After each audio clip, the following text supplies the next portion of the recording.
ang mga kwento ng pag-ibig, kwento ng buhay at kwento ng pag-asa dito sa Barangay Love Stories. Love Stories.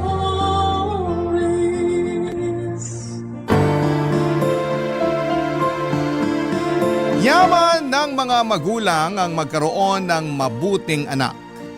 At ang mabuting anak ay nagmumula sa magandang pagpapalaki ng mabuting magulang. Ikaw, kabarangay, isa ka bang mabuting tao?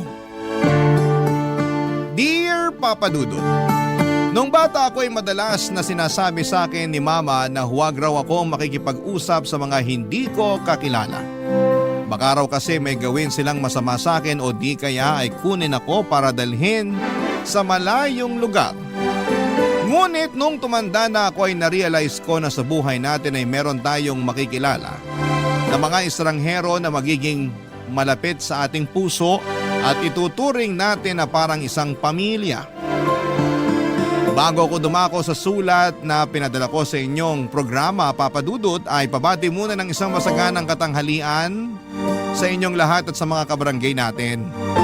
Tawagin niyo na lamang po ako sa pangalang Cecil, 30 years old at nagtatrabaho bilang layout artist sa isang private company sa Pasig City. Pero tubong Antipolo, Rizal kami ng pamilya ko. Doon ako sinilang at lumaki. Solong anak lamang ako ng Mama Edna pero kasama namin sa bahay ang lolo at lola ko na mga magulang ng nanay ko. Kung babalikan ko ang buhay namin noong araw ay masasabi kong may kahirapan. Lalo na't si Mama lamang ang nagtatrabaho sa amin. Dati dalawa sila ni Lola, kaya naman kaya pa naman niyang magtinda sa palengke noon. Pero dahil matanda na siya ay pinahintunan ni Mama. Bali cashier ang nanay ko sa isang 24/7 convenience store na malapit sa simbahan ng Antipolo at ang pasok niya ay 6 na araw sa isang linggo. Maliit lamang ang kinikita niya na siyang pinagkakasya namin na pambili ng pagkain at panggastos sa pang-araw-araw, Papa Dudut.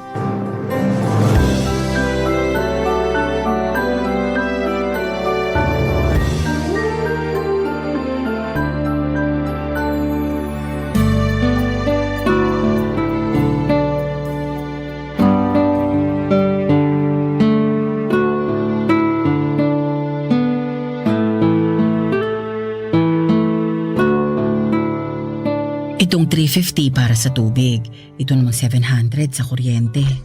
Itong 500 pambili ng bigas. Naku, parang kukulangin pa yata itong sinahod ko ah. Hi, Ma! Oh nak, nandiyan ka na pala. Opo. Magmano ka muna. Mano po? Kaawaan ka ng Diyos. Bakit parang natagalan ka yata ng uwi? May ginawa ba kayo sa eskwelahan? Wala naman po. Hirap lang sumakay ng tricycle. Punuan kasi. Akala ko ba sa may pilahan ka naman sumasakay? Opo. Kaso doon nga ako natagalan. Inabot ako ng 45 minutes. Walang masyadong tricycle na dumarating eh. Ang sabi na traffic daw papunta sa may simbahan. Ay, ewan. Ganun talaga. Tumarami na rin kasi ang tao rito sa Antipolo. Dati naman hindi ganyang ka-traffic. Pero kung nagrereklamo ka na sa traffic dito, mas kumusta kaya sa Maynila, 'di ba? Yun nga po. Naisip ko tuloy, paano nabiyahe ko kung sakaling doon ako makahanap ng trabaho? Sa Maynila talaga? Hindi ba pwedeng sa malapit na lang? Pwede naman po, pero depende kung saan ako makakapasok eh. Ano po yung binibilang nyo? Eto ba? Opo. Sweldo ko. Hinihiwa-hiwalay ko na yung pambayad natin ng tubig at kuryente, pati pambili ng bigas at ulam para hindi na ako malito. Kilala mo naman tong nanay mo. Doon lang ako sa tindahan namin magaling na kahera. Pero pagdating sa sarili kong pitaka, napaghahalo-halo ko rin yung pera ko. Ay, kaso mukhang kakapusin tayo. Maliit lang sinweldo ko ngayon. Gawa ng ilang araw din akong absent dahil sa pagkakasakit. Hala, paano na po yan? Hindi bale, manghihiram na lang ako sa auntie mo pag kinapos tayo. Pero baka tubuan niya po kayo ng malaki. Naalala niyo nung isang beses, nang hiram kayo ng 1,000 tapos tubo 500 na? Isang buwan niyo lang naman yun hinulugan? Oo, ganun nga. Pero hayaan mo na. Buti nga pinahiram tayo. Kung pwede pong wag na lang kayong manghiram ma, wag na. Kalahati na lang po ng allowance ko yung ibigay nyo sa akin tapos yung kalahati, idagdag nyo sa mga gastusin natin. Hindi naman pwede yun, anak. Kaya nga ako nagtatrabaho para masuportahan yung pag-aaral mo. Kung kalahati lang ng kabuang allowance mong ibibigay ko, aba, mahihirapan kang pagkasyahin yun. Ako na pong bahala doon. Kaya ko pong pagkasyahin yun. Tsaka, tulong ko na lang po yun para sa pamilya natin lalo wala pa naman akong trabaho. Kahit na. Pero wag mong mamasamain ha. Nagpapasalamat ako dahil sa edad mong yan naiisip mong tumulong sa pamilya natin. Kaya lang nag-aaral ka pa. At yun ang dapat mong pagtuunan ng pansin. Hindi ko naman po pinababayaan ang pag-aaral ko. Alam ko, pero ayoko lang mahati ang atensyon mo sa ibang bagay. Lalo na sa kaiisip ng kung paano matutulungan ang pamilya natin. Kaya ko na to. Ako nang bahalang dumiskarte rito. Sige po, pero pangako ko sa inyo kapag nakapagtapos na ako ng pag-aaral, tutulungan ko kayo sa pagtataguyod ng pamilya natin. Hindi na po kayo mapapagod masyado dahil ako na yung magtatrabaho. Salamat kung ganon. Pero bilang nanay mo, responsibilidad kong itaguyod ang pamilya natin. Kung sakali na makakatulong ka na pagdating ng araw, salamat. Pero wag mo pa rin kalilimutan ang sarili mo. Dapat ma-enjoy mo rin yung perang pinaghihirapan mo. Paano ko po gagawin yun? Gumala ka kahit paminsan-minsan. Puntahan mo yung mga lugar na hindi mo pa napupuntahan. O di ba nung bata ka marami kang gustong puntahan? Pangarap mo ngang makapunta sa Baguio, saka sa Ilocos kasi gusto mong magpicture dun sa vegan. Gawin mo yun hanggat bata ka at malakas ka. Parang hindi ko naman po kayang gumala ng mag-isa. Gusto ko kasama ko kayo nila lolo at lola. Kung isasama mo kami, dyan lang tayo sa malapit makakarating. Alam mo naman ang lolo at lola mo, napakabagal maglakad. Tatamarin ka na lang umalis ng bahay. Sobra naman po kayo kina lolo at lola. Ay, nagsasabi lang naman ako ng totoo. Sige po kayo, baka marinig kayo ni lola. Kahit mabagal na maglakad yun matalas pa rin pandinig nun. Mismo. Naalala ko nung kunento niya na narinig daw niya na nag-aaway yung mag-asawa nating kapitbahay. At alam mo ba kung anong pinag-aawayan? Huh? Ano po? Babae. Babaero raw yung asawang lalaki. Tapos nabuking nung misis.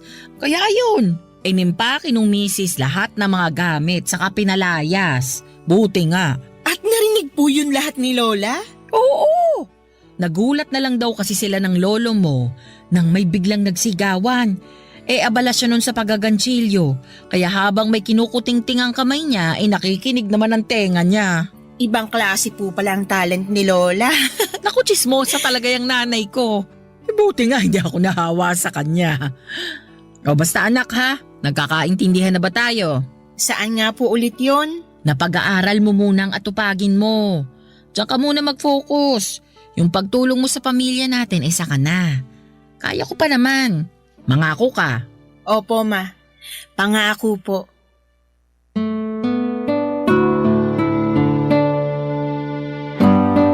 Papadudot kahit na mahirap lang ang pamilya namin at simple lang ang trabaho ni mama ay masasabi ko naman na napakabait niya. Mana siya kina lolo at lola na bukod sa mapagpakumbaba ay down to earth din o yung bang makamasa. Kilala rin sila sa lugar namin bilang mga mabubuting tao. Kaya nga proud na proud ako kay mama at sa pamilya namin at nangako ako sa kanila na kapag nakapagtapos na ako ng pag-aaral ay tutulong ako sa pagtatrabaho papadudot. Nang mga panahon na yon ay kaka 4th year college ko pa lamang. Medyo dumarami ang mga gastusin sa eskwelahan kaya naisipan kong mag-working student. Nagsabi naman ako kay mama na nung una ay tinutulan niya. Baka raw kasi mahirapan akong pagsabayin ang pagtatrabaho at pag-aaral. Pero sinabi ko na kakayanin ko lalo na at marami rin naman akong bakanting oras. Pumasok ako sa isang karinderya bilang all-around serbedora at dishwasher papadudot.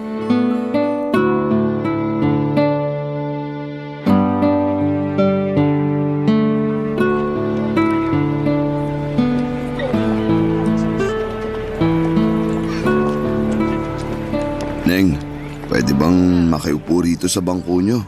Pwede naman po. Wala naman pong gumagamit. Salamat. Ay, Gusto niyo po ba ng tubig? sige. Nauuhaw na rin ako eh.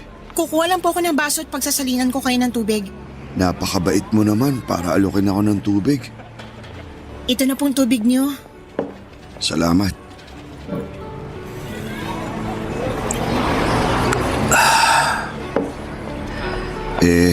Magkano ba to? Babayaran ko.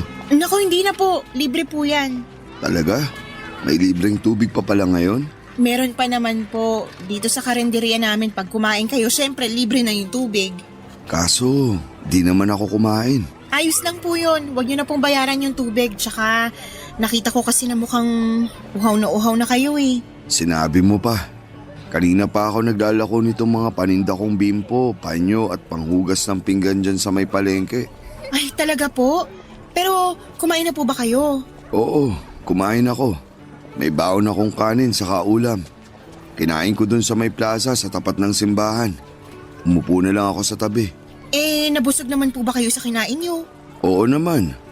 Kaso, 3:00 na ng hapon ngayon. Natunaw na yun sa tiyan ko, kakalako ng mga paninda ko. Kung ganun, gusto niyo po bang kumain? May merienda po kami rito. Merong palitaw, banana Q, lugaw, tsaka goto. Meron din po kaming mami tsaka sopas. Nako, Neng, hindi na. Wag na. Wala akong pambayad kung kakain pa ako. Mahina kita ko ngayong araw. Maliit lang maiuwi ko sa pamilya ko tapos mababawasan pa. Kaya lang sabi niyo, natunaw na po yung kinain niyo kaninang tanghali dahil 3:00 na ng hapon. Tsaka oras na rin para magmerienda. Ayos lang naman ako. Matitiis ko pa naman tong gutom ko eh. Saka nabusog na rin ako sa libreng tubig na bigay mo. Salamat ulit.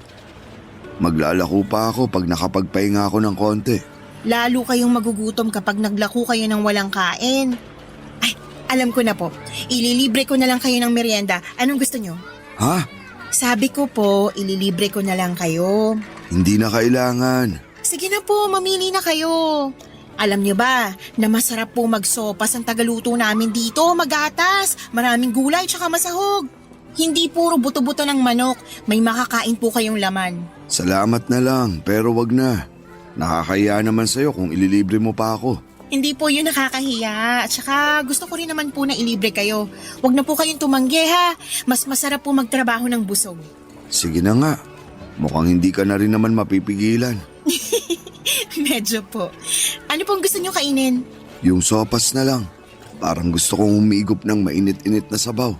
Sige po, teka lang. At ipaghahanda ko kayo ng order nyo. Salamat. Naalala ko tuloy yung isang babae na nagbigay ng maiinom at makakain din sa akin noon. Talaga po? Oo, pareho kayong mabait. Salamat po. Kaunti lang talaga kumakain sa karinderya nyo pag ganitong oras, no? Pansin ko kasi wala masyadong tao. Nagkataon lang po siguro. Madalas punuan, lalo pag ganitong oras ng merienda. Ito na pong sopas nyo. Wow! Ang bango! Saka mukhang malinamnam. Tama ka nga na magatas at masahog. Sabi po sa inyo eh. Pero mainit din po yan ha, kaya dahan-dahan. Salamat talaga ha. Kahit di mo ako kilala pinainom at pinakain mo ko. Pagpalain ka ng Panginoong Diyos, Neng. Ano nga palang pangalan mo? Cecil po. Ako naman si Ray. Pwede mo akong tawaging Tatay Ray. Sige po, Tatay Ray. Parang kaedad mo na rin kasi yung panganay ko. Teka, tama ba? Ilang taon ka na ba? 20 years old na po ako. Tama nga ako. Magkasing edad nga kayo. Matanong ko na rin kung nag-aaral ka ba. Opo, kaka 4th year college ko pa lang. Pareho kayo ng panganay ko. Pero bakit ka nagtatrabaho rito sa karinderya? Sumasideline lang po ko dahil marami kaming bayarin sa school eh. Mama ko lang po yung may trabaho sa amin kaya medyo kapo sa mga gastusin sa bahay. Ang bait mo naman dahil nagkusa ka ng tumulong sa mama mo. Ayaw nga po niya kasi baka raw mahati yung atensyon ko. Gusto kasi ni mama focus lang ako sa pag-aaral kaya lang nagkasabay-sabay naman po yung mga gastusin nung magkasakit sina lolo at lola. Kumusta na ang lolo at lola mo? Magaling na po sila. Mabuti naman. Alam mo, naiintindihan ko mama mo. Ayoko rin kasing pagtrabahuin ng mga anak ko dahil Hanggat maaari, gusto ko pag-aaral lang nila yung atupagin nila. Kaya nga nagsusumikap ako sa paghahanap buhay para masuportahan ko sila. Ang swerte naman po ng mga anak niyo sa inyo. Ako ang maswerte sa kanila. Kahit na mahirap lang ako, sila naman ang yaman ko. At alam ko, ikaw din ang kayamanan ng mama mo dahil mabuti kang anak, Cecil. Salamat po. Kain na po kayo ng sopas bago pa po lumamig. Sige, salamat ulit sa masarap na merienda.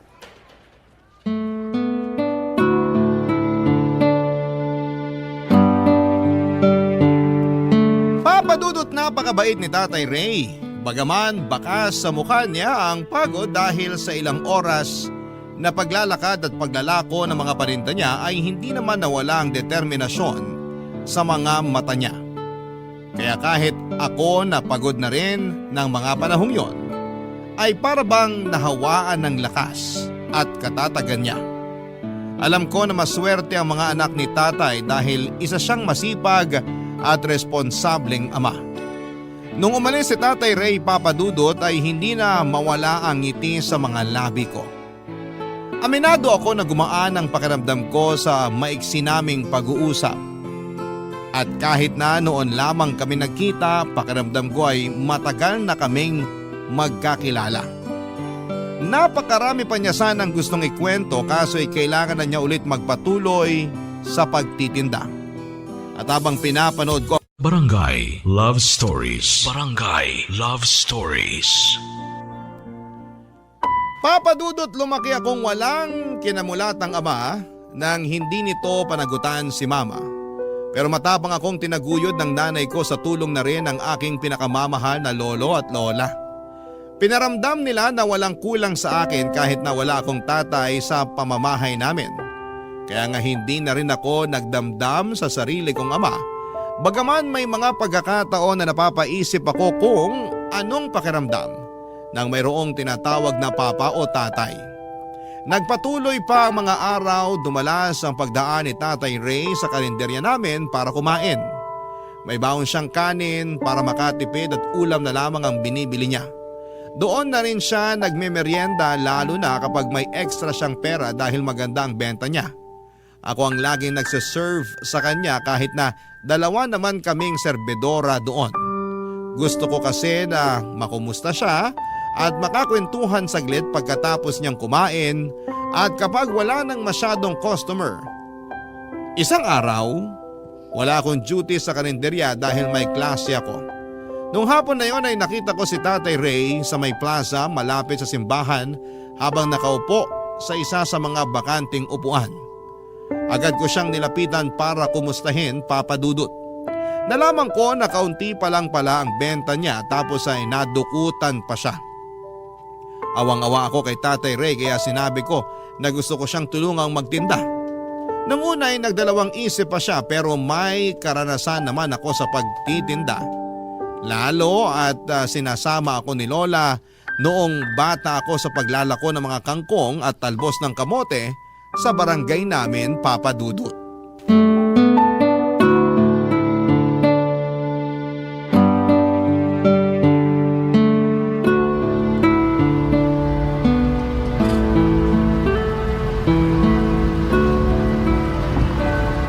Ang galing po natin, Tatay Ray. Naubos natin yung mga paninda niyong bimpo. Oo nga eh. May natira pa rito sa mga panghugas ng pinggan pero isasama ko na lang to bukas sa mga ilalako ko. Salamat sa tulong mo, Cecil ha. Kung hindi dahil sa'yo di ako makakabawi sa nawala sa akin. Wala pong anuman, pero nakakapanghinayang pa rin yung pera na ninakaw sa inyo. Nangihinayang din ako. Kaso, iniisip ko na lang na baka mas kailangan nyo nung kumuha kesa sa akin. Paano niyo po nasabi na mas kailangan niya? Ay, naisip ko lang na baka wala na siyang ibang maisip na paraan kaya nagawa niyang magnakaw. Pero di ko sinasabi na tama at mabuti ang pagkuha ng bagay na hindi sayo. Masama pa rin yun. Sabi mo nga, nakakapanghinayang. Kaya lang, ngayon lang naman to nangyari sa akin. Sa tagal ko na rin nagtitinda rito, ngayon lang ako nanakawan. Ayoko namang pakaisipin pa yun hanggang pagtulog ko dahil magtitinda pa ako bukas. Pinagpapasa Diyos ko na lang yung kumuha na sana gamitin niya sa mabuti at kapaki-pakinabang yung pera na pinaghirapan ko. Bilib din po talaga ako sa inyo, lalo na dyan sa mga sinabi nyo. Talaga? Anong nakakabilib sa sinabi ko? Pag iba po yung nagsabi, malamang magagalit sila. Baka nga isumpa pa nila yung nagnakaw sa kanila na may mangyaring masama o kaya malasin. Pero ibang klase kayo kasi di kayo humiling ng ganun sa taong ginawan kayo ng masama. Pinagpasa Diyos nyo pa nga. Naniniwala kasi ako na hindi likas sa ating mga tao ang pagiging masama. Meron lang talagang mga sitwasyon na bagaman di natin ginusto, nangyayari sa atin na siyang nagiging dahilan para makagawa tayo ng kasalanan. Kaya ako sinabing pinagpapasa Diyos ko na lang yung kumuha ng pera ko. Para hipuin na rin ang may kapalang kanyang puso para makapagbagong buhay. Lalo nyo po akong pinapahanga, Tatay Ray. Ikaw naman, hanga rin kaya ako sa'yo. Kasi tinulungan mo ako magtinda kahit na laking abala nun sa'yo. Hindi po yun abala. Masaya po ako na nakatulong ako. Kung napaparangalan lang ang mga magulang na mabuti ang pagpapalaki sa mga anak nila, tsak, isa na rin ang mama mo. Napakabuti mong bata. Salamat po. Mabuti rin naman po kayong magulang eh. Huwarang ama sa mga anak nyo kaya alam ko na proud sila sa inyo. Ginagawa ko lang ang tungkulin ko bilang tatay. Gusto kong iparamdam sa mga anak ko na wala akong hindi magagawa para mabigyan lang sila ng maayos na buhay. Ay, alam mo, kahit na mahirap lang ang buhay natin, kahit na marami tayong pinagdaraanan sa mundo ng mga bagay o sitwasyon na di natin kontrolado, mahalaga pa rin na huwag tayong mawawalan ng pag-asa sa kinabukasan. Ang ibig po bang sabihin nun, palagi tayong umasa sa mabuti? Oo, kasi nagiging maayos din naman ang lahat sa uli. Nasasabi ko to dahil marami-rami na rin akong pinagdaanan na trahedya sa buhay, lalo na nung binata ako. Tapos, napagtanto ko na di naman pala talaga nawawala ang mga problema o pagsubok sa buhay ng tao. Pero di rin naman yun namamalagi. Ibig sabihin, pwede po akong umasa na magiging mabuti ang sitwasyon ng buhay namin pag nakapagtapos na ako ng pag-aaral at nakapagtrabaho? Oo naman. Ngayon lang naman yung mahirap kasi nga mama mo lang yung nagtatrabaho. Pero alam ko kapag natupad mo na yung pangarap mong makapagtapos at nakakapagtrabaho ka na, giginhawa na rin ang pamumuhay nyo. Magiging magaan kasi katukatulong ka na ng mama mo sa pagtataguyod ng inyong pamilya. Opo, kaya lang, naiinip na po ako. Anong kinaiinipan mo? Gusto ko na pong pabilisin ang mga araw para dumating na yung graduation day ko tapos maghahanap na ako ng trabaho para matulungan si mama. Nalulungkot kasi ako kapag nakikita kong kinakapos kami sa mga gastusin eh. May trabaho ka naman dun sa karinderya, di ba? Kaya kahit paano, nakakatulong ka sa mama mo. Pero madalas sa baon lang at pambayad sa mga project namin sa school na pupunta yung maliit kong kinikita sa pagtatrabaho sa karinderya. Kung may sumobra, dun ko lang naaabutan si mama. Kaso, madalas talaga sa idbuls ako. Kaya nga pagsikapan mong makapagtapos. Nang sa ganun mas malaki-laki ang kitain mo. Dahil mas maayos yung lugar na pinagtatrabahuan mo. Sayang naman din kasi kung iiwan mo ang pag-aaral mo. Lalo na't malapit ka ng graduate. Yan din pong sinabi ni mama. Kaya nangako na lang ako na tutulungan ko siya kapag nakagraduate na ako. Matutupad yun dahil mabuti ang puso mo. At anuman ang hangarin ng mga tao na may mabubuting puso, nagkakatotoo. Basta, huwag ka lang mapagod magdasal at magpatuloy sa buhay. Yan yung lagi kong sinasabi sa mga anak ko. Na mahal ko sila kaya handa ako magsakripisyo. At alam ko na ganun din ang nararamdaman ng mama mo sa'yo. Nagsasakripisyo siya dahil mahal ka niya.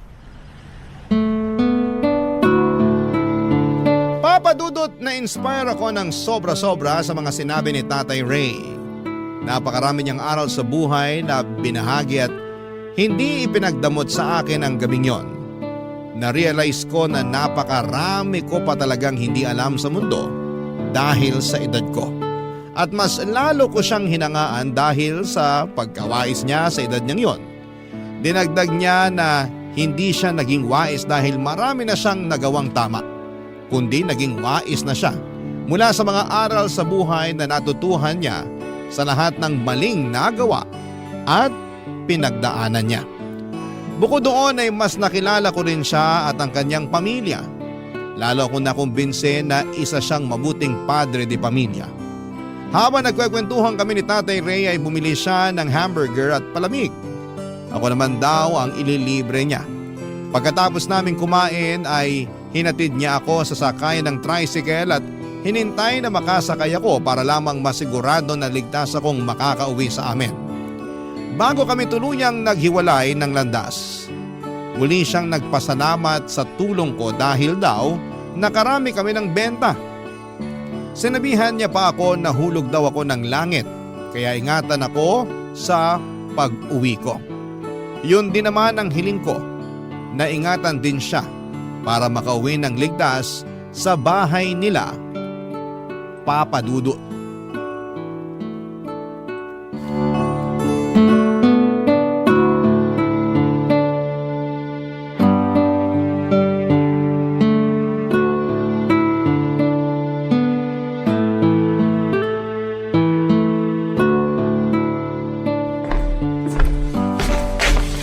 Magandang umaga po sa maganda kong mama.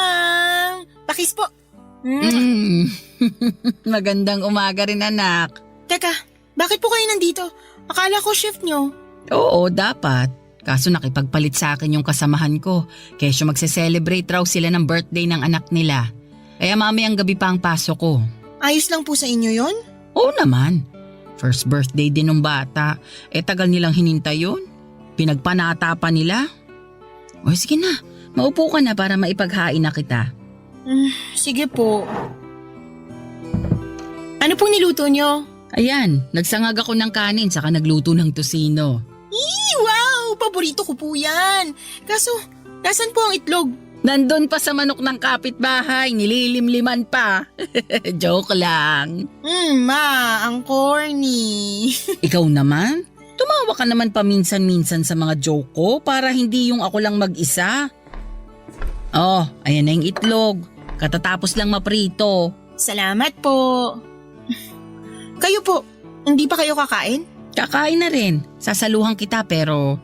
Teka, lagay ko lang tong shansi sa lababo. Ayan. Upo na po kayo. Andyan na. Sina lolo at lola po, tulog pa? Anong tulog pa? Kanina pang alas 5 ng umaga gising yung dalawang yon. Alam mo namang hindi nila nakaugali ang magkanin sa agahan. Nagkakapit pandesal lang sila dyan sa tapat ng bahay. Sa bagay, palagi nga po pala nilang ginagawa yun. Oo, yung tumambay sa labas habang nagkakape. Tapos papasok dito sa atin na sinisipo na pareho. Ganun talaga ang mga matatanda. Mahina na ang resistensya, kaya pinagsusuot ko na sila ng damit na makapal. Pag pinagsabihan mo kasi, sila pa ang galit. Sasabihin naghihigpit daw sa kanila masyado, matatanda na rin naman daw sila. Umuoo na lang ako para walang away. O kain na anak. Kayo rin po. Kumusta ang school mo? Mabuti naman po. Maraming ginagawa. Nakakapagod pero masaya naman. Gusto ko rin naman po yung ginagawa namin . Passion mo yung kurso mo . Kaya nga sinuportahan kita nung kuhain mo yan. Salamat po. Walang anuman. Mukhang perfect ang pagkakaluto ko nitong itlog . Kaya nga po, galing nyo. Syempre. Ay ma, may kukwento po pala ako sa inyo. Ano yon? May nakilala po akong matanda. Ray po ang pangalan niya pero tawag ko sa kanya Tatay Ray. Nagtitinda siya ng mga bimpo, panyo, tsaka panghugas ng pinggan malapit sa may simbahan. Ray na nagtitinda ng bimpo. Parang kilala ko yung tinutukoy mo . Talaga po? Oo. Taga dun lang naman siya sa kalapit na barangay natin. Minsan ko na siyang nabilhan nung tinitinda niyang panghugas ng pinggan. Nakikita ko rin siyang tumatambay dun sa upuan sa labas ng tindahan namin. Mabait yun. Paano mo pala siya nakilala? Nagpahinga siya sa karinderya namin tapos pinainom ko siya tsaka pinakain ng sopas. Nakita ko kasi sa itsura niya, uhaw at gutom. Napakabait naman ang anak ko. Hindi naman po. Hindi raw. Pero pinainom mong nauuhaw, pinakain mong nagugutom. Kabaitan ang tawag doon. Mabuting bagay yun. Naaawa po kasi ako sa kanya. Pero mas nanaig po yung pagka-proud dahil alam ko na nagsisikap siya para maitaguyod yung mga anak niya. Masipag talaga yun. Ang alam ko, byudo na yun tapos may 3 anak. Nakwento na ba niya sa'yo? Tama ba? Opo. Nasabi nga po niya sa akin na namatay na daw sa sakit yung misis niya at simula noon, siya na yung nagtaguyod sa mga anak niya. Oo, nagkakwentuhan din kami noon pero saglit lang naman. Saka parang 1 beses lang. Katulad mo, naawa rin ako sa kanya nung umupo siya sa bangko sa labas ng tindahan namin. Kaya inabutan ko ng maiinom at makakaing tinapay. Nagpumilit pa nga siya na bayaran pero sabi ko libre ko na yun. Pero nahihiya raw siya, kesyo hindi naman siya pulubi. May punto, kaya ayun, bumili na lang ako ng paninda niya. Kayo po pala yung sinabi niya na babaeng nagbigay ng maiinom at makakain sa kanya. Naikwento niya? Mukhang ako nga yun. Nakakatuwa naman na pareho po pala nating tinulungan yung iisang tao. Kaya nga. At dahil dyan, nadagdagan yung mga bagay na ikinapaproud ko bilang nanay mo. Bakit naman po? Kasi hindi ka lang mabuting anak. Matulungin ka rin sa mga nangangailangan. Kanino pa po ba ako magmamana di sa nanay kong mabuting role model sa akin? Ay, sinabi mo pa. Papa Dudut, na-miss ko ang bonding namin ni Mama dahil nagkataon din na sabay kaming naging busy sa mga trabaho. Dagdagan pa ng mga gawain ko sa eskwelahan. Hindi na tuloy kami nakakapagkwentuhan o nakakakain ng magkasama kaya ng araw na yon na pareho kaming bakante ay sinamantala ko ang pagkakataon na makasama siya at syempre pati na rin sina lolo at lola nung pumasok na sila galing sa labas.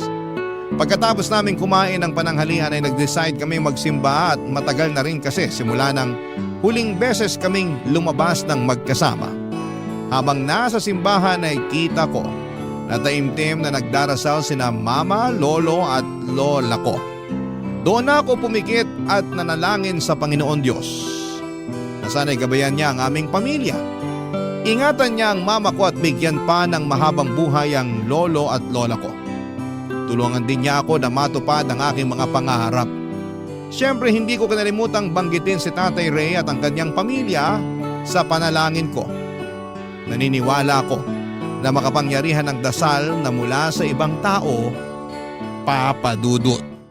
Barangay Love Stories. Barangay Love Stories.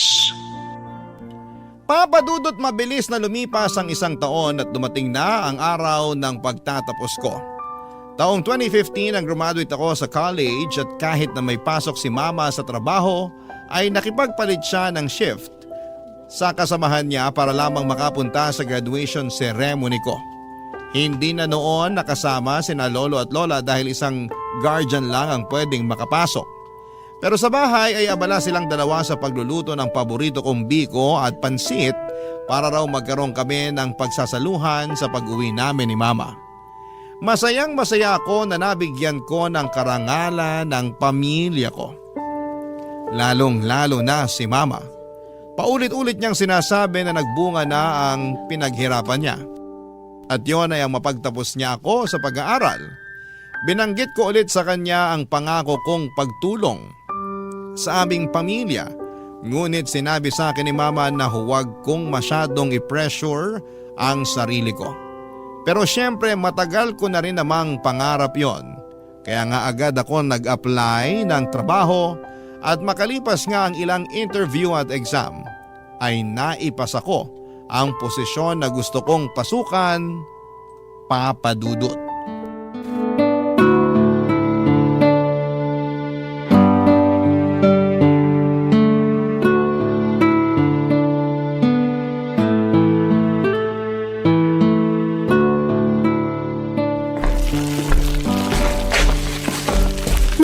Nag-grocery po ako tsaka bumili na rin ako ng ulam natin. Tapos may ibibigay po ako sa inyo. Teka, kunin ko lang po sa wallet. Ano yan, anak? Eto po. Unang sweldo ko po. Bakit ang dami? Tsaka di naman po marami yan, sakto lang. Sige na po, kunin niyo na. O sige, pero marami pa rin ito. Tapos nag-grocery ka na, saka bumili ka pa ng ulam. Baka naman kapusin ka na yan, ha? Hindi po ako kakapusin. Sigurado ka? Baka wala ka ng pamasahe o pangkain. Nako, ayusin mo lang talaga yan, Cecil. Maayos po ko, ma. Tsaka sabing hindi nga po ko kakapusin. May pera po ako natinira para sa sarili ko. Sinabi mo yan, ha? May tiwala ako sa'yo. Oo nga po. O siya, sige. Salamat dito sa mga pinamili mong pagkarami-rami. Wala pong anuman. Excited lang talaga akong mamili para dito sa bahay. Para hindi na natin po problemahin kapag may kailangan tayo. Kinumpleto ko na po mula sa toothpaste, sabong panlaba, tsaka panligo, shampoo, mga toyo, tsaka suka at iba pang ginagamit sa pagluluto. Ay, meron ding biskwit tsaka cupcakes na paborito ni Lola para pag nagutom siya kukuha na lang siya dyan. May kape rin na gusto nila ni Lolo. Naku, siguradong matutuwa ang lolo at lola mo. Napakabait mong apo Pangarap ko po to para sa pamilya natin Ngayon na may trabaho na ako, gusto ko lang to pa rin. Sa susunod na sweldo ko, plano kong ipagpagawa kayo ng salamin sa mata. Ha? Wag na, mahal yun. Kaya naman po ng sweldo ko. Tsaka, para maging malinaw na yung paningin nyo, diba? Naalala ko lagi yung sinasabi na malabo na talaga mga mata nyo. Naisip ko, ipa-check up na natin para magawa ng salamin. Oo, pero nakakahiya naman sa'yo. Bakit naman po? Hindi mo naman kasi kailangang gawin yun. Pera mo yun. Dapat ine-enjoy mo sa sarili mo. Hindi mo ginagastos masyado dito sa bahay o sa akin. Hindi naman po kayo ibang tao. Mama ko kayo, pamilya po tayo. Tsaka, kayo na may sabi. Pera ko yun at masaya ako na gumagastos para sa inyo at sa bahay natin. O siya, sige. Alam ko namang hindi ko na mababago ang isip mo. Ang sabi ko nga, may tiwala ako sa'yo. Na ikaw din hindi mawawalan sa katutulong sa amin. Para sa akin, yung kapakanan mo lang ang mahalaga, lalo't may trabaho pa naman ako. Kahit may trabaho kayo, hindi rin naman kayo madalas bumili ng mga kailangan nyo. Kaya ako na pong bahala doon. Ako na yung bibili para sa inyo. At kahit nasabihin yung hindi ko kayo responsibilidad, gusto ko pa rin kayong alagaan dahil inalagaan nyo rin po ako nung bata ako. Responsibilidad ko yun. Nanay mo ko Hindi ko lang kayo nanay. Kayo na rin pong tumayong tatay sa akin Doble-doble yung role na ginagampanan nyo sa buhay ko kaya malaking pasasalamat ko sa inyo, ma. Yung pagsasakripisyo nyo pa lang para mabuhay ako. Yung pagtatrabaho para mapag-aral ako. Lahat ng yun kulang pang salitang pasasalamat para matumbasan ko. Hindi mo naman kailangang tumbasan yung mga bagay na ginawa ko sa'yo. Sabi ko nga, nanay mo ko, anak kita. At ginagawa ng mga magulang ang lahat ng sakripisyo para sa mga anak nila dahil mahal nila sila. Katulad ko, mahal na mahal kita. Mahal na mahal ko rin po kayo. Naalala ko po na sinabi rin sa akin yan ni Tatay Ray. Ang ano? Na kaya nagsasakripisyo ang mga magulang dahil mahal nilang mga anak nila. Totoo yan. Ay, kumusta na kaya si Tatay Ray? Simula kasi nung umalis ako dun sa karinderya na pinagtatrabahuhan ko hanggang ngayon wala pa rin akong naging balita sa kanya Naging busy din kasi ako. Nakikita niyo pa po ba siya na tumatambay sa may tindahan niyo? Hindi na, pero nakita ko siya nitong linggo lang. Bumili siya sa amin tapos kinumusta ko siya. Buti wala masyadong customer kaya nakapagkwentuhan kami. Nalaman niya na ako pala ang nanay mo kaya tuwang-tuwa siya. Di na rin pala siya nagtitinda dahil nagkasakit daw siya. Kaya pinatigil na siya ng anak niya. Hala, magaling na po ba siya? Mukha naman siyang malakas. Kinukumusta ka nga niya Sabi ko ayun, busy ka sa trabaho. Sabi niya mag-iingat ka raw lagi at proud na proud raw siya sa'yo. Sana po magkita ulit kami ni Tatay. Diyan lang naman siya sa may kabilang barangay. Pwede mong sadyain kung gusto mo talaga siyang makita. Ang sabi niya, may tindahan na raw siya. Pinundar ng anak niya na sing edad mo nung nakagraduate at nakapagtrabaho na rin. Kaya sa bahay na lang daw siya nagtitinda. Hindi niya na kailangang mapagod kakalako ng mga paninda niya. Nakaka-proud din po sila.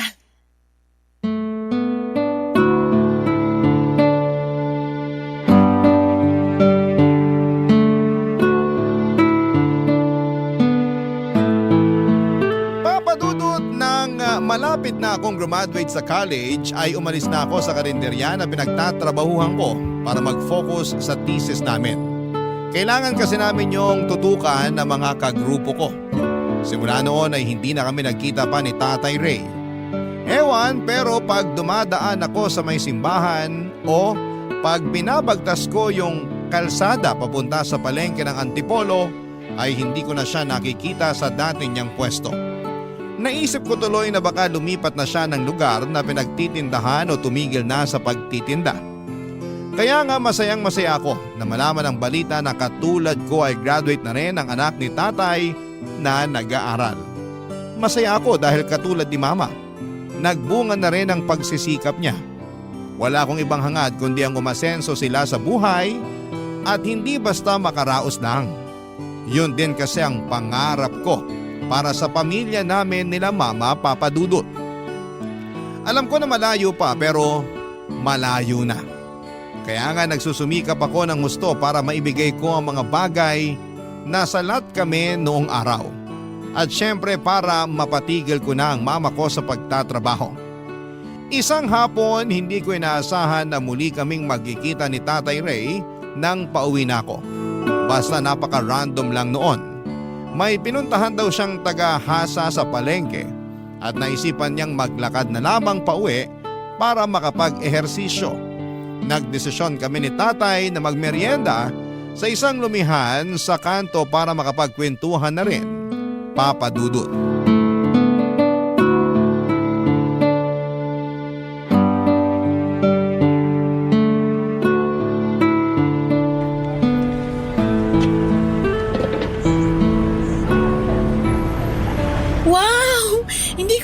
Masarap palang lumihan dito.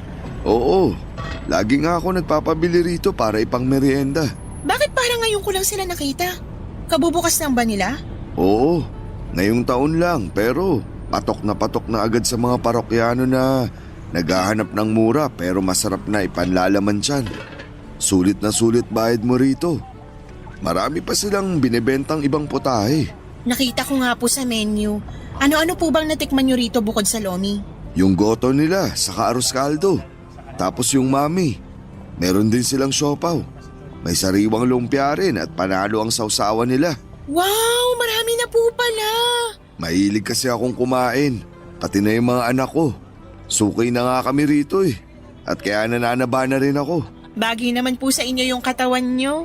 Sabi rin ng mga anak ko yan. Siguro kasi masyado akong patpatin nung naglalako pa ako ng mga paninda ko. May kapayatan po pero hindi naman sobrang patpatin. Ikaw ba naman maglakad maghapon? Kaya iikot ka susuyod sa palengke at mga bahay-bahay para may benta. Kapag naaalala ko nga yung mga panahong yun namimiss ko rin yung paglalako. Oo nga pala, nagkita kami ng mama mo nung bumili ako sa tindahan nila. Ay opo, nakwento nga po ni mama kasi nabanggit ko na wala na akong balita sa inyo. Naging busy na rin po ako nung bago ako graduate hanggang sa nakapagtrabaho na ako. Kaya nga masayang-masaya ako na malaman na nasa mabuting kalagayan kayo. Masaya rin akong malaman na nakagraduate ka na at may trabaho na. Nag-alala kasi ako sa'yo nung di na kita nakita sa karinderya. Buti na lang mama mo pala yung kahera dun sa tindahan na tinatambayan ko. Nakwento rin ba niya na binigyan niya rin ako noon ng makakain at maiinom? Opo, sinabihan niyo pa nga raw siya na hindi naman kayo pulube. Oo, pero di ko naman intensyon na mapahiya siya. Okay lang po yun, gets na yun ni mama. Sabi niya may point naman daw kayo. Pero mukha raw kasi kayong pagod at gutom. Kaya binigyan niya kayo nun. Alam ko na nagkakawang gawa lang siya kaya tinanggap ko na rin. Saka tama naman siya. Pagod, gutom at uhaw ako ng araw na yun. Katirikan din kasi ng araw. Napakainit. Kahit na may sombrero naman ako kulang pa rin. Tumatagos din sa mahaba akong damit ang init. Kaya malaki ang pasasalamat ko sa mama mo na binigyan niya ako tapos pinagbilhan niya pa ako. Alam mo ba na siya ang buena mano ko nun? Hala, talaga po? Oo. Medyo inaalat pagtitinda ko nung umaga. Wala masyadong customer. Tapos pagod na rin ako. Kaya masaya ako na bumili siya sa akin. At pagkatapos nun, sunod-sunod na ang mga bumili sa akin. Halos maubos nga nun yung mga paninda kong bimpo. Masaya po akong malaman na marami pa rin kayong naging benta ng araw na yun. Oo, swerte ang mama mo eh. Maganda siyang buena mano. Pero syempre, alam ko dahil na rin yun nagsikap pa rin kayong makabenta. Hindi kayo sumuko kahit na inaalat kayo ng umaga. Umaasa pa rin kayo sa mabuti. Sa bagay, may tama ka. Yan po yung sinabi nyo noon sa akin, 'di ba? Huwag tayong mawawalan ng pag-asa dahil nagiging mabuti naman ang lahat. Oo, sinabi ko nga yun sa'yo. At masaya ako na sinaisip mo. Hindi ko po yun kinalimutan. Dala-dala ko sa puso ko. Simula kasi nang marinig ko yun sa inyo, gumaan-gaan yung loob ko. Nung una, natatakot pa ako sa mangyayari sa hinaharap pero na-realize ko, sino nga ba sa atin ang may alam ng mga bagay na hindi pa nangyayari? Tanging Diyos lang. Kaya ginawa ko, nagsikap ako, nagpatuloy, ginawa ko makakaya ko para makapagtapos ng pag-aaral. Hindi rin ako sumuko at umasa ako sa mabuti na makakahanap ako ng magandang trabaho na may maayos na sweldo para sa wakas. Matutulungan ko ng mama sa mga gastusin namin sa bahay. Ganyan nga, Cecil. Kailangan natin tibayan at tatagan ang ating puso sa pagharap natin sa mga hamon ng buhay. At kahit na mahirap, malungkot minsan, tandaan natin na pansamantala lang yun. Habang may buhay, may pag-asa. Habang may buhay, may pag-asa. Yan ang mga katagang sinabi sa akin ni Tatay Ray na magpahanggang sa ngayon ay dala-dala ko pa rin sa puso ko. Dahil sa isiping yon ay mas natutuhan kong i-handle ang bawat sitwasyon ng mabuti. Yung bang kahit may mga pagkakataon na lugmok ako, ay kaya ko pa rin bumangon at magpatuloy. Nangyari yon noong namatay ang lolo at lola ko taong 2020 dahil sa COVID-19.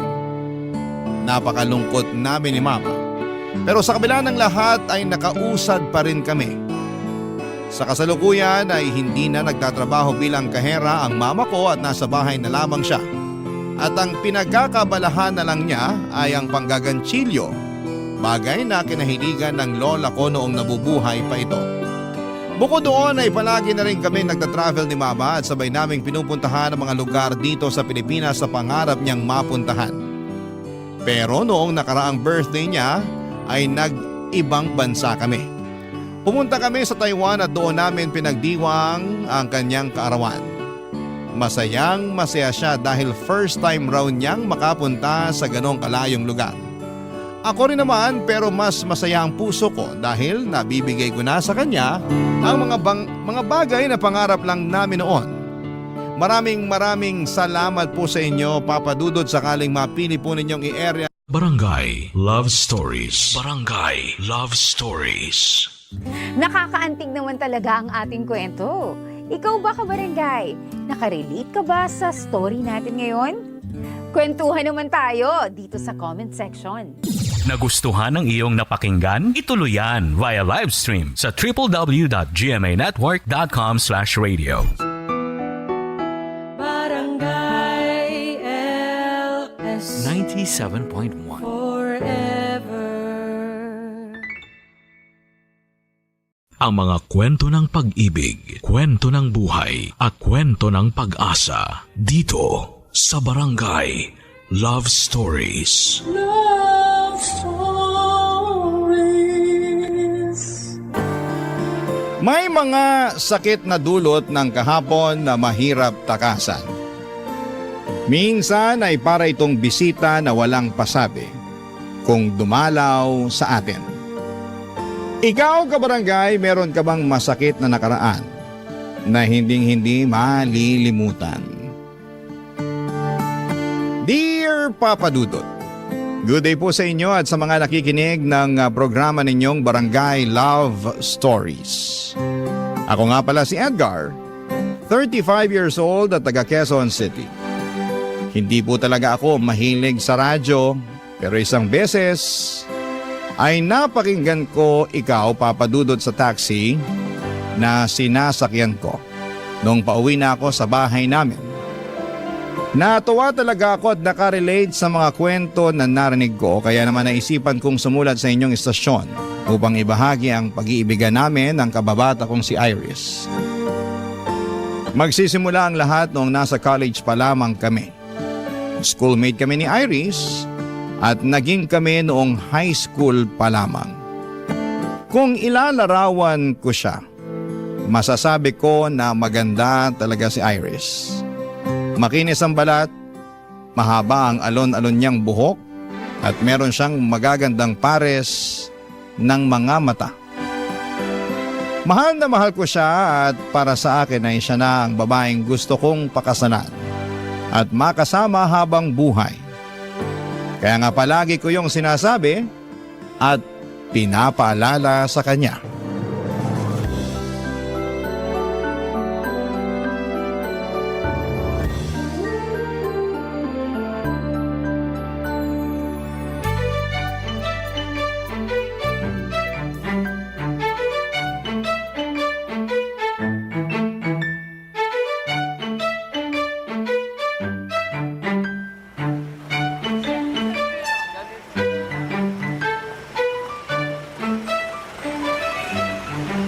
Nagustuhan mo ba yung fishball sauce nila Manong dito? Ay oo, ang sarap. Naparami tuloy ako ng lagay kanina. Ayos lang yun. Kung gusto mo pa, magsabi ka lang ha. Libre ko. Naku, baka maubos naman yung allowance mo kakalibre sa akin ng fishball Sus! Mura lang naman yung fishball eh. Ayos na yun. Tsaka date natin to kaya ako ang taya. Thank you, pero marami-rami pa naman akong natusok kanina. Tingin ko ayos na to. Okay, sige. Kain ka lang. Salamat.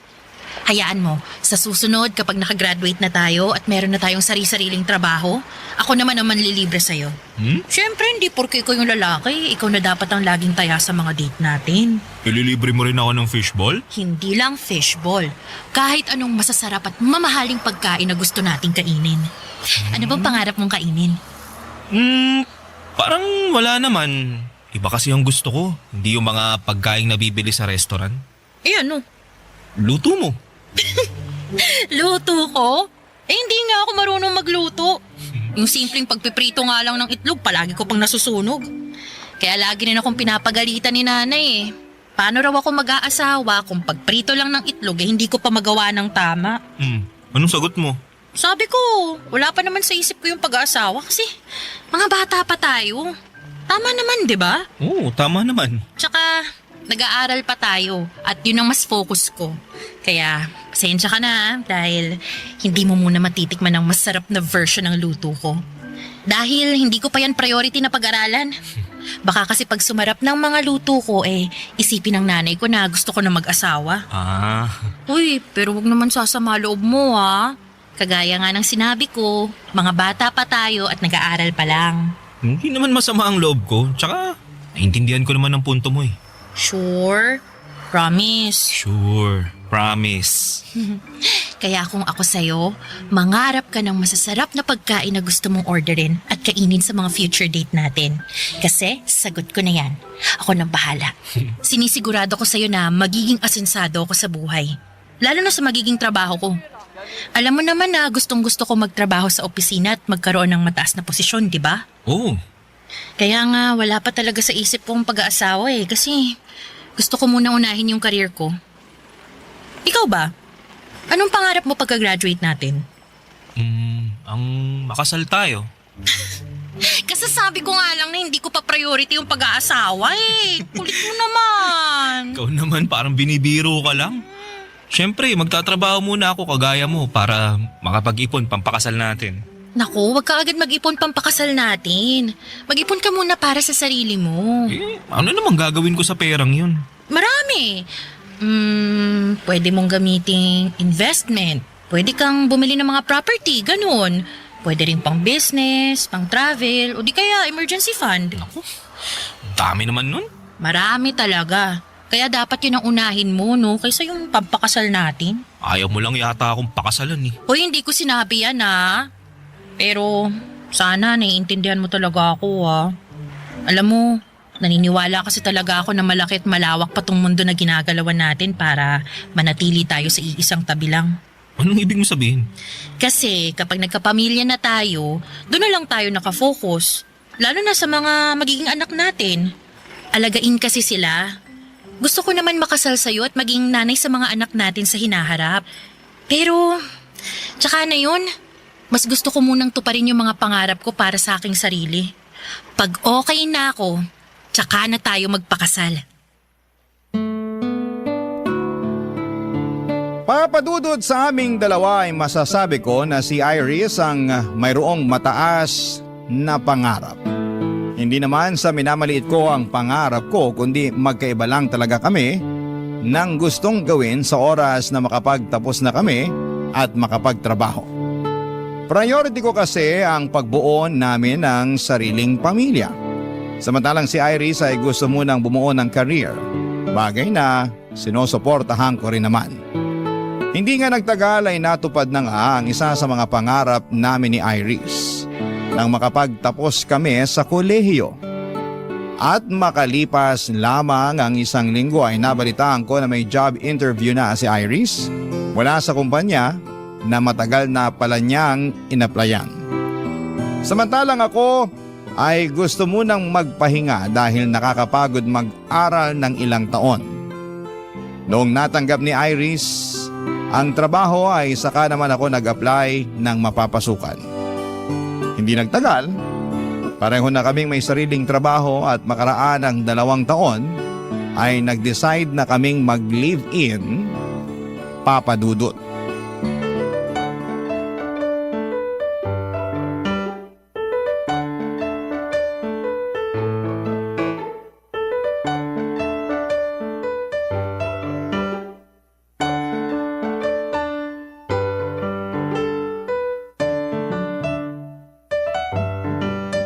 Pagod ka ba? Sakto lang. Nangalay lang tong binti ko kakatayo kanina dun sa sakayan nung nag-aabang na tayo para makauwi. Grabe, ang tagal natin nakasakay. Muntik pa tayong abutan ng ulan. Oo nga eh. Buti na lang nakauwi na tayo, no? Buti pa, masayiin ko na lang muna yung binti mo habang nakaupo tayo rito sa sofa. Ay, sure ka? Hindi ka ba pagod? Di naman, konti lang. Tsaka pagdating sa'yo, hindi ako mapapagod. Naku, ang corny. Oh, ayan. Ayusin mo pagmasahe, ha? Oo naman. Siguradong mawawala yung pamamanhid nito. Sana nga. Grabe, no? Anong grabe? Ang saya-saya ni Laika at Dion dun sa kasal nila kanina.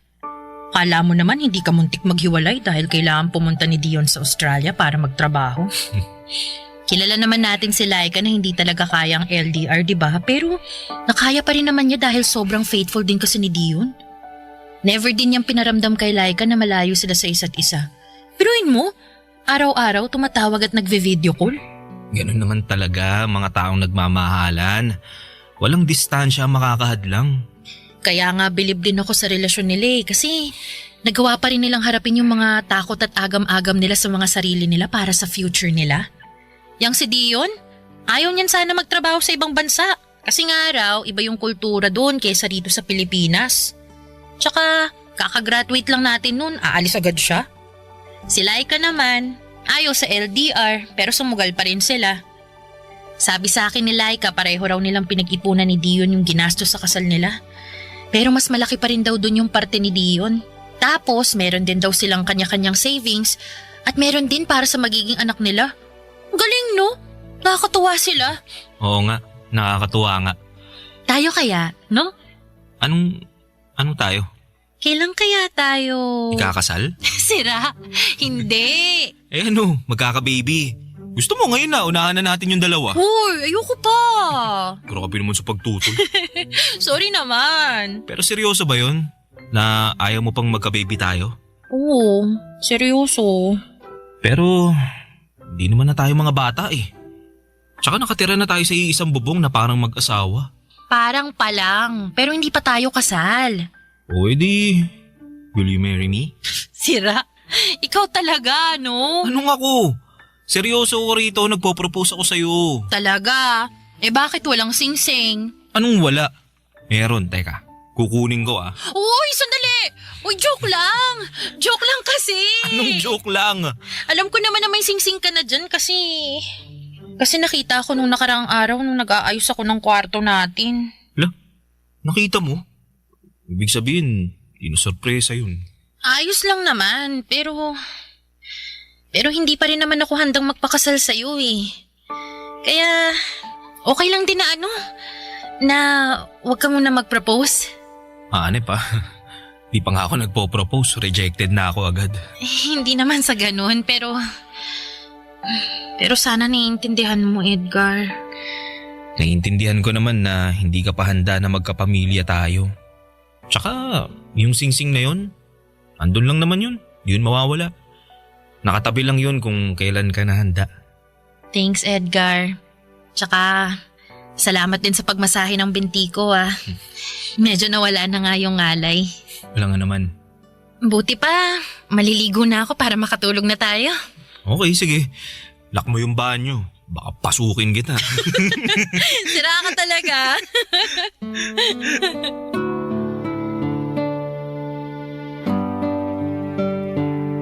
Papadudot, aaminin kong nalungkot ako sa pagtanggi ni Iris at bahagyang nadismaya dahil buong akala ko ay handa na siyang makasal. Dahil nakatira na kami sa isang bubong. Pero nagkamali ako. Hindi pa pala talaga niya gusto, lalo na nagsisimula pa lamang kami sa aming mga career. Tama naman siya kaya sinantabi ko ang pansarili kong kagustuhan at nirespeto ang sa kanya. Nag-focus na lamang kami sa aming kanya-kanyang trabaho habang patuloy na nangangarap ng maganda at maayos na buhay para sa aming pamilya sa hinaharap. Naging numero 1 akong taga-suporta ni Iris pagdating sa mga bagay na gusto niyang maabot, lalo na sa kanyang trabaho. Labis ko rin siyang hinahangaan dahil nakita ko sa kanya ang determinasyon na matupad ang mga pangarap niya. Barangay Love Stories. Barangay Love Stories. Papadudot, kapag mahal mo ang isang tao ay sinusuportahan mo siya sa lahat ng bagay na gusto niyang makamit sa kanyang buhay.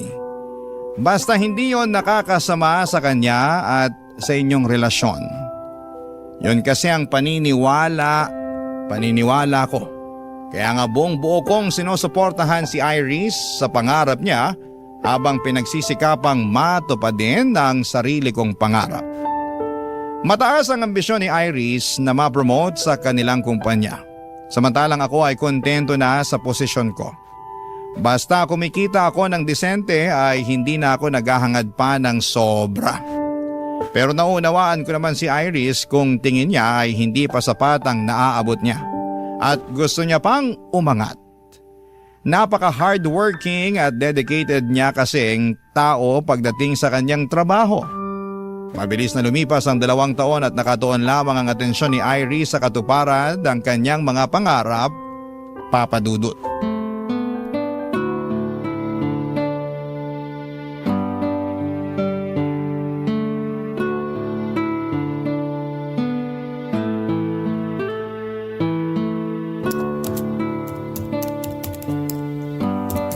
Babe, kanina ka pa dyan sa harap ng laptop mo Hanggang dito ba naman sa bahay, nagtatrabaho ka pa rin? Grabe ka naman sa kanina pa. Mga 30 minutes pa lang naman ako nagtatrabaho Tsaka, kailangan ko na kasing gawin to dahil baka matambakan ako pag sa opisina ko pa to ginawa. Wala ngang alam yung boss ko kung di magparush ng trabaho kahit nga hindi pa nakakasayad yung puwet ko sa upuan. Gaano pa ba katagal yan bago matapos? Di ko alam. Ano ba yan? Anong ano ba yan? Ano ba to? Trabaho ko nga. Alam ko, nakikita ko. Pero gusto ko lang naman napansinin mo ko dahil malapit na ako magselos dyan sa trabaho mo Ano ka? Bata para magselos sa trabaho ko? Babe naman Yung kasi ang pinapalabas mo May paselos-selos ka pang nalalaman may trabaho ka rin naman. Meron nga, pero ginagawa ko lang sa opisina at hindi ko inuuwi dito sa bahay natin. So, anong pinapalabas mo? Masama na kahit hanggang dito sa bahay nagtatrabaho ako? Hindi sa ganun, babe. Pero ang akin lang sana, magkaroon naman tayo ng quality time. Yun bang tayo lang at wala kang trabahong ginagawa? Anong tayo lang? Magkasama naman tayo sa bahay Hindi pa ba sapat yun? Iba naman yun Paanong iba? Sige nga, ipaintindi mo sa akin kasi nabobo ko bigla Babe naman Wag mo akong mababe-babe Pinaglaanan kita ng ilang minuto para ipaliwanag kung anong ibig mong sabihin dyan kahit na busy ako rito sa trabaho ko. Yan na nga ang point ko. Palagi kang busy sa trabaho mo na ultimo rito sa bahay, nagtatrabaho ka pa rin kaya napapabayaan mo na ako. Paano kita napapabayaan eh hindi ka naman toddler para intindihin ko, di ba? Ano, batang paslit ka ba? Sabihin mo para ipagtimpla kita ng gatas at maipagheli kita nang makatulog ka na dyan. Iris naman eh.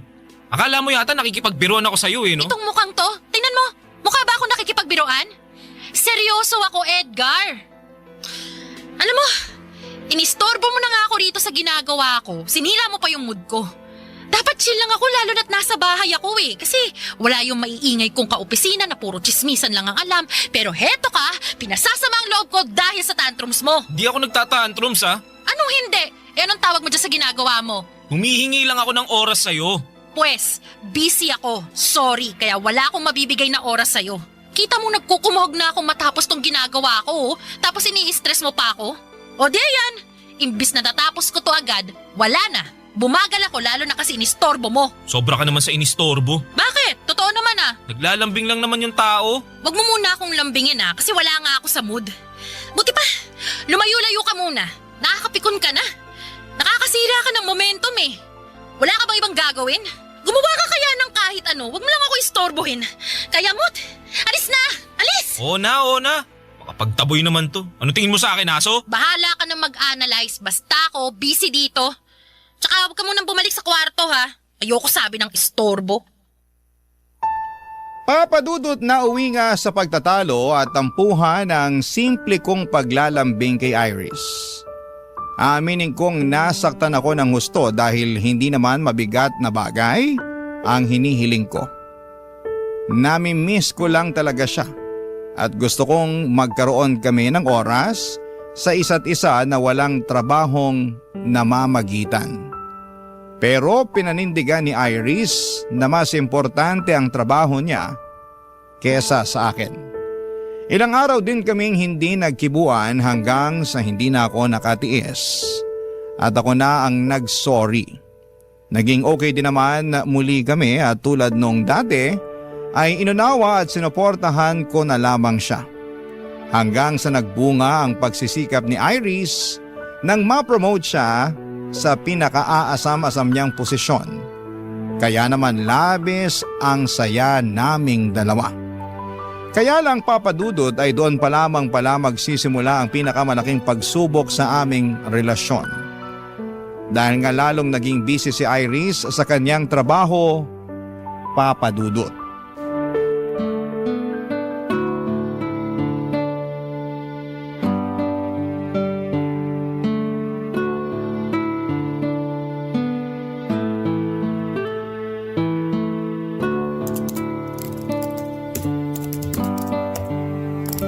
Babe, bakit nakatuto ka na naman sa laptop mo? Nag-email kasi tong boss ko. May pinapagawa siya na kailangan ko raw maipasa ngayong araw. Kaya gagawin ko muna. Mamadali kasi yun lagi. Di ba pwedeng mamaya na lang yan? Mauhuli na tayo sa lakad natin eh. Hindi ka ba nakikinig? Nagmamadali lagi yung boss ko. Gusto niya may balik sa kanya kagad kung ano man yung pinapagawa niya. Sobra namang demanding yan, rest day naman natin. Oo, pero ganun talaga. Sandali lang ba talaga yan? Tingin ko hindi kasi dami pala niyang email. Oy, naku. Huwag mo sabihin na gagawin mo lahat yan ngayon. As usual, trabaho ko to eh. Tsaka, kailangan magpag-good shot ako sa boss ko lalo na't kakapromote ko pa lang. Di mo naman kailangan gawin yan eh. Tsaka dapat marunong rumispeto yung boss mo sa personal mong oras. Yan mo na. Ganun talaga ang mga boss eh. Tsaka sila rin naman, hindi uso yung personal na oras pag nagdedemand ang may-ari ng kumpanya. Kahit na. Hindi naman tayo robot na nakaprogram lang para gumawa ng trabaho na iuutos nila. Tao tayo, no? Yan ka na naman eh. Ako na naman. Hindi mo na naman naiintindihan yung trabaho ko. Palibasa, hindi mo maranasang maging busy sa buhay mo. Di naman yata tama na ikumpara mo yung trabaho ko sa trabaho mo. Hindi ko naman kinukumpara. Sinasabi ko lang kasi mukhang hindi naman tayo nagkakaintindihan eh. Nagagalit ka na naman eh. Akala ko ba proud and happy ka na na-promote ako? Proud and happy naman talaga ako. Pero may importante kasi tayong lakad ngayong araw, di ba? Papunta na nga sana tayo kung di lang nag-email sa'yo yung boss mo eh. Tingin ko, di na ako makakasama sa lakad natin. Ano ka mo? Eh paano na lang yung birthday party ni mama? Tuloy pa rin naman yung kahit wala ako dun, di ba? Oo nga, pero hahanapin ka nila sa akin, Iris. Dahil lang ka na lang. Sabihin mo, busy o may emergency. Bala ka na. Basta, di na ako makakasama. Sus, anak naman ng toko. Kung ako sa'yo, lalakad na ako dahil baka magtaka yung mama mo kasi wala ka pa dun. Paano ako lalakad hindi nga kita kasama? Mapapatawad naman siguro ko ng mama mo kung hindi ako umattend ng birthday party niya, di ba? Pero yung boss ko, hindi. Kaya kailangan ko na talaga tong gawin. Sana maintindihan mo.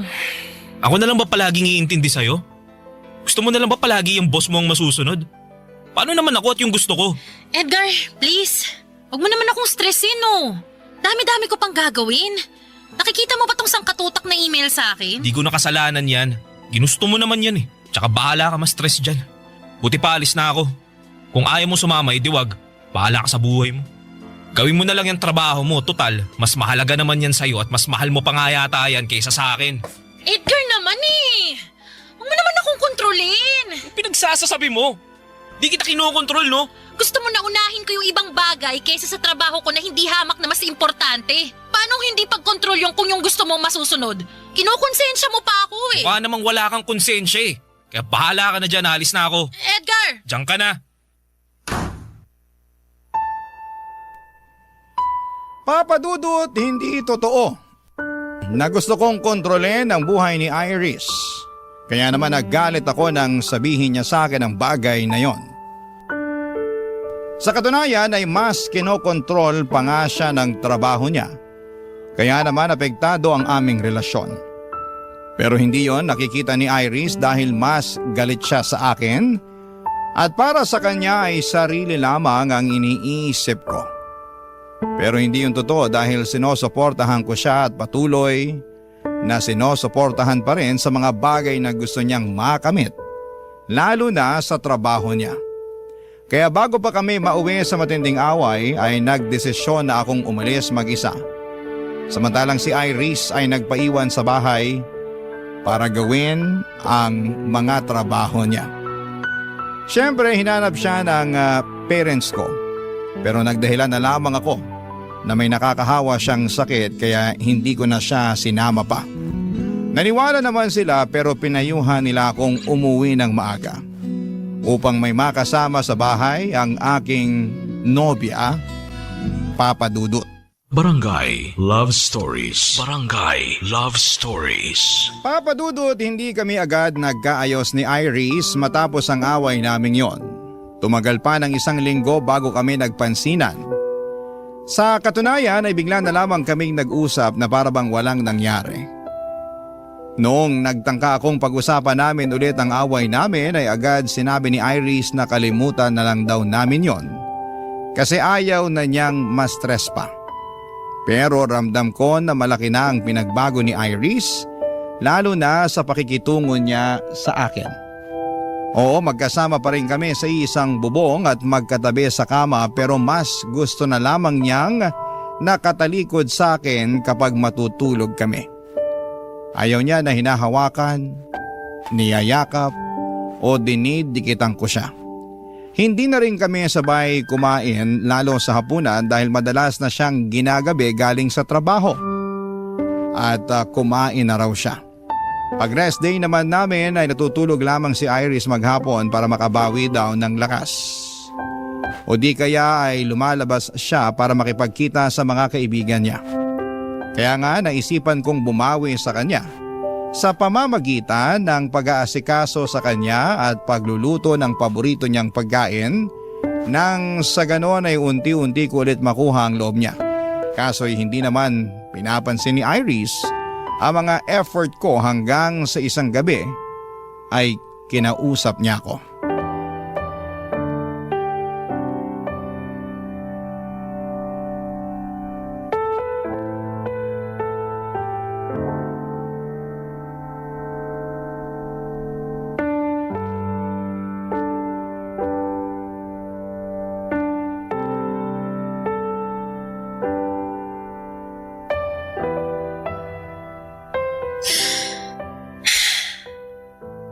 Pwede bang mag-usap tayo?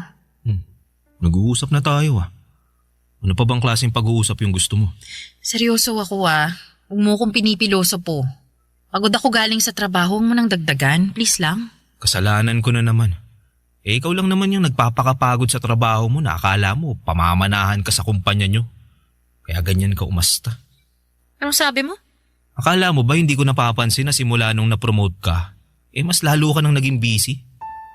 Kahit nga nandito ka sa bahay, hindi ka pa rin makausap ng matino. Dahil kung hindi ka nagtatrabaho, natutulog ka naman maghapon. O kaya nakatutok sa cellphone mo o lumalabas kasama yung mga kaibigan mo. Pati pa naman yung mga bagay na ginagawa ko para sa sarili ko, sinisita mo pa rin? Ako nga hindi nakikialam sa mga ginagawa mo eh. Kung may labas ka na kasama mga kaibigan mo, nakarinig ka ba sa akin ng reklamo? Wala naman, di ba? Wala nga. Kasi alam mo kung anong tingin ko? Ano? Na wala kang pakialam sa akin. Ano, tama ako no? Sagutin mo ako, tama ako no? Oo na! Oo na, tama ka! Wala na nga akong pakialam sa'yo at sa kung ano pang gusto mong gawin sa buhay mo. Bakit? Dahil kinain ka na ng sistema mo sa trabaho mo? Totoo, di ba? Sabihin mo. Dahil hindi na kita mahal. Anong sinabi mo? Hindi mo na ako mahal? Oo. Hindi na. Kailan pa? Matagal-tagal na rin. Bakit ngayon mo lang sinabi? Kasi nga, tinitimbang ko pa yung nararamdaman ko eh. Baka napagod lang ako, ganun. Na kapag pinahinga ko naman magiging okay tayo. Na manunumbalik ulit yung pagmamahal ko sa'yo katulad ng dati. Pero, hindi. Hindi na talaga at mas lumayo pa yung loob ko sa'yo tuwing nag-aaway tayo. Wala lang akong sinasabi pero naiipon na yun sa loob ko hanggang sa isang araw, nagising na lang ako. Wala na talaga. Ayoko nang subukang ayusin yung relasyon natin. Mas mabuti pa na maghiwalay na lang tayo. Maghiwalay? Oo, Edgar. Sorry pero sana maintindihan mo. Malayong malayo na tayo sa dating tayo eh. Tsaka, tingin ko, hindi ko mabibigay yung pamilya na matagal mo nang gusto kasi nga, mas nakafocus ako sa career ko. Masaya naman ako sa ginagawa ko kaya naisasantabi kita. Na-realize ko na ang unfair ko sa iyo kasi pinaghintay kita ng matagal pero hindi pa rin pala sapat yun. Iris, please. Baka nabibigla ka lang. Pag-usapan muna natin to. Please. Hindi ako nabibigla. Seryoso na ako sa desisyon ko. Kaya, sana maintindihan mo yun. I'm really, really sorry, Edgar. I'm really sorry.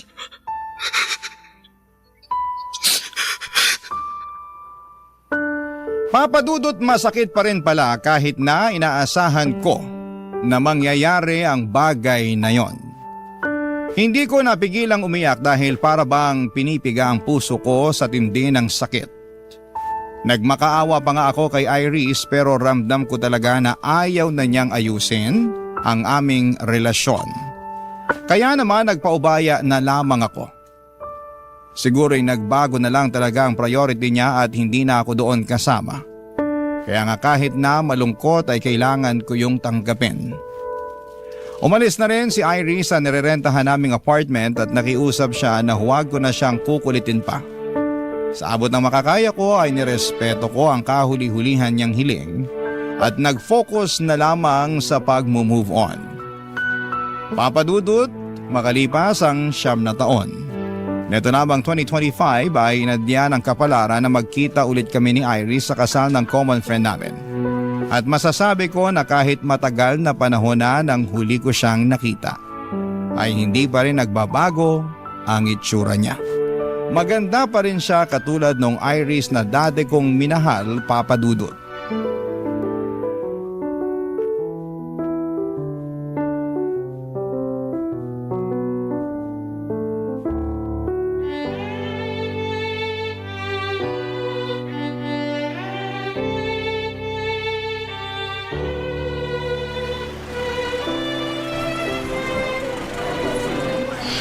I'm sorry, Edgar, pero matagal na akong kinakain ng konsensya ko eh.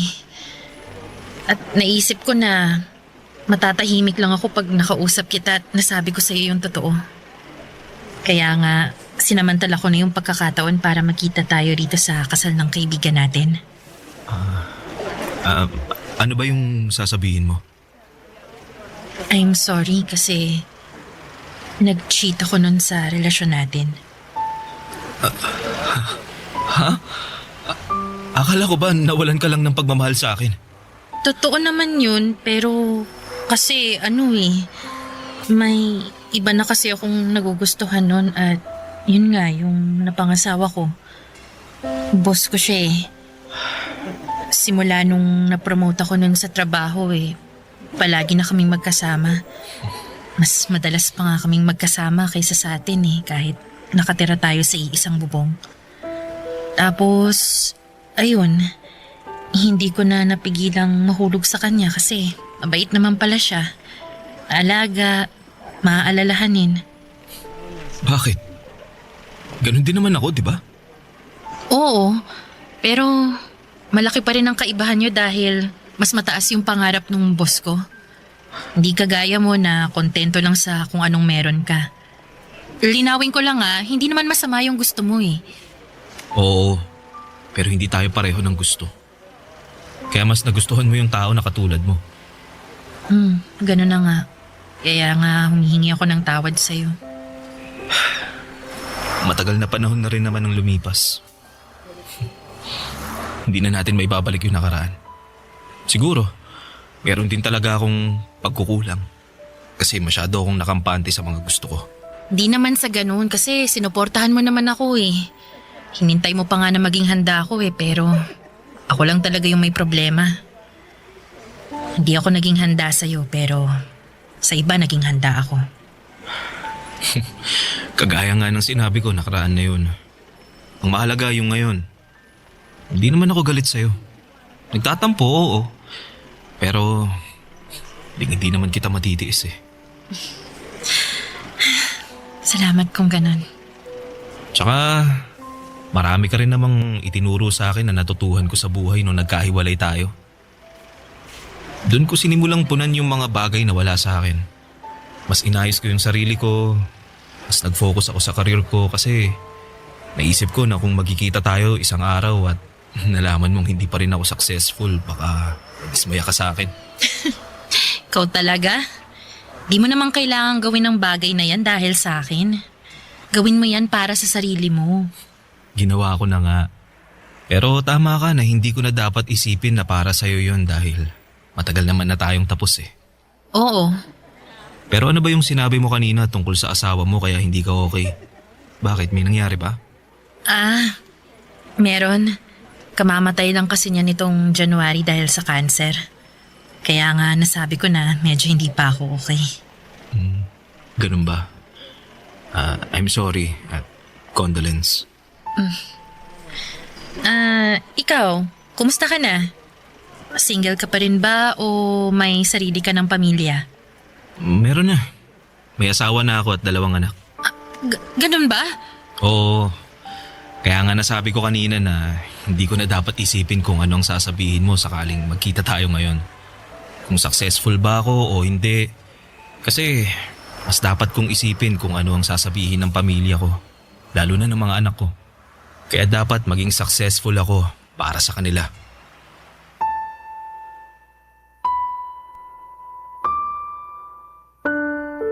Papadudot na putol na ang pag-uusap namin ni Iris nang tawagin siya ng isa naming kaibigan. Nag-excuse naman ako dahil tumawag ang misis ko ng mga panahong yon. At pagkatapos, nalaman ko na lamang na umuwi na pala si Iris. Masaya ako na nagkita ulit kami pagkalipas ng mahabang panahon, ngunit malungkot dahil meron siyang pinagdaraanan. Pero katulad ko noon na alam ko na makaka-move on din si Iris.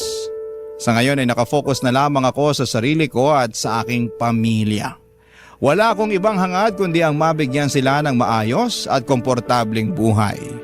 Matagal na kaming tapos ni Iris at ang sulat ko na ito sa inyong programa ang magpapatunay noon. Maraming salamat po Papa Dudut, sakaling mapili po ninyong i-ere ang istorya ng buhay ko sa Barangay Love Stories. Sana'y marami sa mga kabarangay natin ang nakarelate sa aking kwento. Lalo na yung mga kapwa ko dyan na iniwan sa ere. Huwag kayong mawala ng pag-asa dahil makakausa din kayo. Ang inyong forever, kapuso, at kabarangay, Edgar. Kwentuhan naman tayo dito sa comment section.